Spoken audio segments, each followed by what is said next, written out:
Hi guys, Absolute Duelist here, coming at you with another One Piece video, round 2 of my locals. Yes, we skipped round 1 guys this week, just because I was against a new player and they didn't really know what they were doing, so I thought, hey, let's skip them and give them a chance to learn while we played, and because of that, we're not actually in that game. But hey, nonetheless, round 2 this week, we go ahead into Enel versus Sakazuki. The Sakazuki player started off by discarding a Hina because I made him go first, because I won the dice roll, and we go ahead and play a Shura on our turn to go ahead and get the Gadatsu. For some reason, I placed it on the board, thinking it was in play, but it wasn't. He goes ahead and swings 5 into my life with the Sakazuki, and discards a Borsalino, which is actually kind of interesting, seeing as I have the Gadatsu, and just a basically says he doesn't have it, but potentially has another one instead to go ahead and draw a card. But it's now my turn. I'm on 4 Don. He has played a TCG, so I'm probably currently thinking what I want to do. But I choose to play a Shura, which is interesting because I play a Shura instead of playing an Ohm, which is normally the correct play to play there.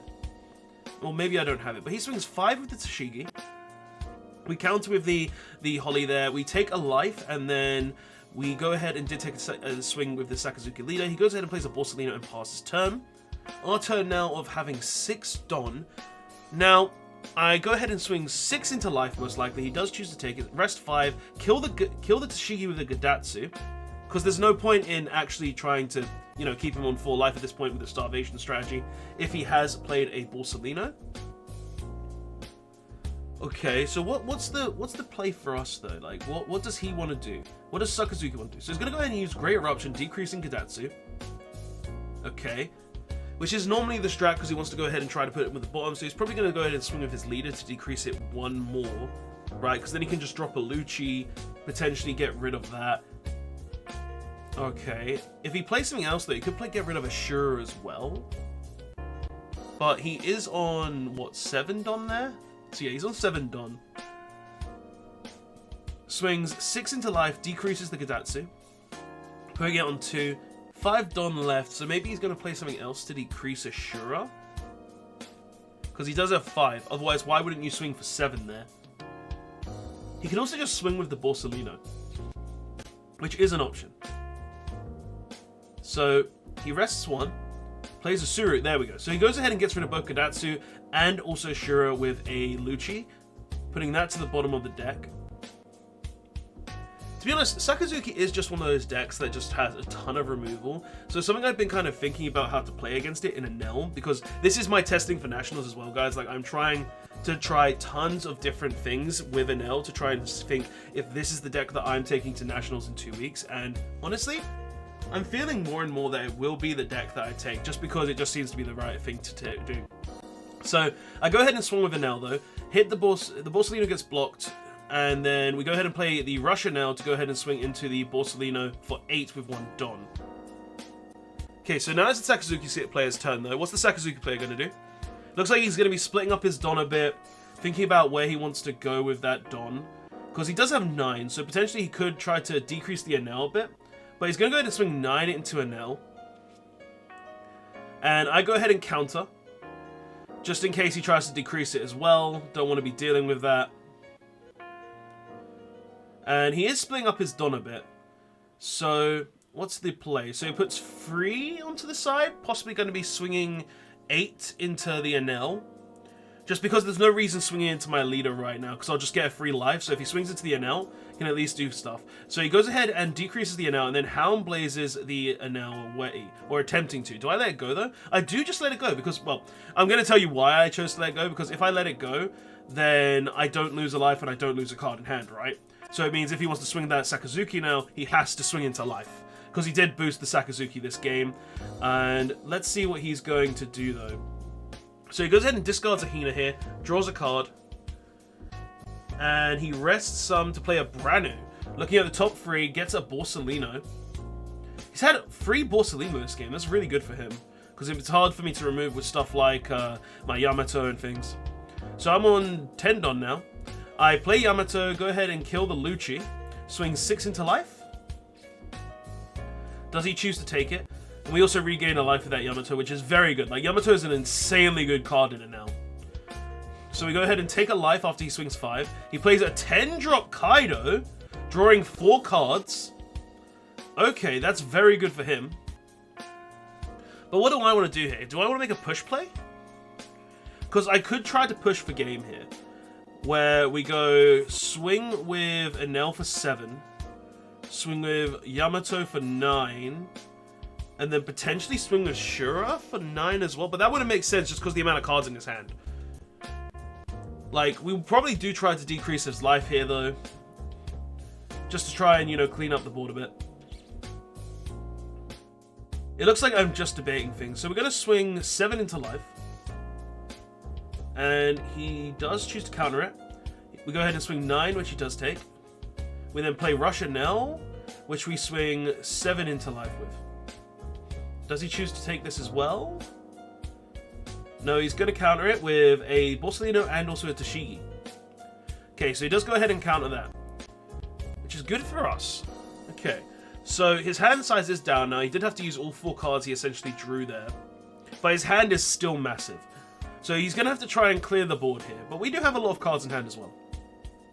So he goes ahead and trashes another Hina with the leader ability to draw another card. And it looks like it's going into a debate now, because he does have Tendon, he has a lot of players. He can swing with the Kaido there to go ahead and to attempt to remove the Yamato. He can also just try and go for game here as well, but I do have a decent number of cards in hand, so I don't think that would be worth it. So what is the play that he's going to make? Because, like, clearing the board isn't a bad choice here for him right now. Because all he has to do is he has to swing with the Kaido, potentially for 13 into the Yamato. If I counter it, I counter it. If I don't, I don't. So if he does that, that's how that can work. If he swings into the Enel, then I can just get rid of a life to protect the Enel. Okay. So where is this going to go? It looks like he is just having a very big debate. Like, just make sure what he wants to do is correct, because of one wrong move here could really hurt him. Because, like, he is only on 1 life. So he swings... It looks like he swings 13 into the Enel. And we counter with 3 cards? That's not enough. Okay, it looks like there was a bit of misrepresented maths, and actually I do remember this during the game. It turns out that during the game I was doing the math for Yamato, and I counted for Yamato, but nonetheless, guys, we did have enough in hand to counter the full swing, and it wouldn't have really changed much nonetheless from the outcome of the game, if I remember correctly, because we would have just countered with the other 2k in hand to make sure that's enough, and it would have been fine. But just make sure you're correct if you counters, because I was doing the math for Yamato, not the math for Enel, which was my mistake there. So he goes ahead and uses Houndblaze, puts the Yamato to the bottom now, swings into Enel for 8. I do choose to counter, because I did have another 2k in hand, guys. Like, we do have another 2k. That's why this was completely fine. And then we go ahead and unrest all of our Don. And let's see what happens. Okay, so it looks like we're just doing some maths right now, thinking what we want to do, thinking what the right play is. So I'm splitting up the Don a bit just to make sure that I do the right thing. He's played a Sabo blocker as well. So what's going to happen? So we go ahead and swing 8 into life. He takes that. Okay. Then it looks like I'm just debating what the math is for me now, just to make sure that I don't make any mistakes here.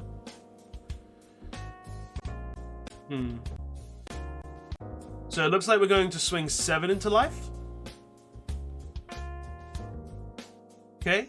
And now we're going into a debate, because we have 7 Dom left. So he has no blockers, he has no life. I'm looking at his trash just probably to count how many 2Ks he's used this game. Because, like, the standard ratio for Sakazuki 2Ks, I believe, is around 10, 9 to 10. So we're going to see what I choose to do. Because I could just swing 9 with the Shura, right? And if he doesn't have enough in hand to counter, I just win. but if not, I feel like this is going to be the last turn of the game regardless, because he does have multiple swings on the board with the Sabo, the Kaido, and the leader. So I'm just debating what's going to happen here. What is the correct choice? It looks like I am just doing the maths, and it looks like we go ahead and swing 9. He counters 2, 1, 1, and doesn't have enough to survive. So that is game, guys. But yeah, so nonetheless, guys, that was a win for me. But we did do some, we realized after the game, a bit after that, I did use 3 cards to counter the Enel swing, which was basically me doing the wrong math, because I thought he swung into the Yamato, and we didn't realize until later on that that was actually into the Enel. So after that game, we did actually go over it again to just try and figure out what exactly would have changed, and nothing would have changed, because I would have just dropped a 2k Satori, and I would have tried to go for game nonetheless. So guys, make sure you do the math correctly when your opponent swings. Don't get your math mixed up. That's just a little lesson that I learned during the game, because it was a mistake on my part, and I did apologize. Obviously, it was a mistake. Nonetheless, I would have won that game regardless, just because I did have the additional 2k plus a Sanji and 2 other 1ks in hand at the time.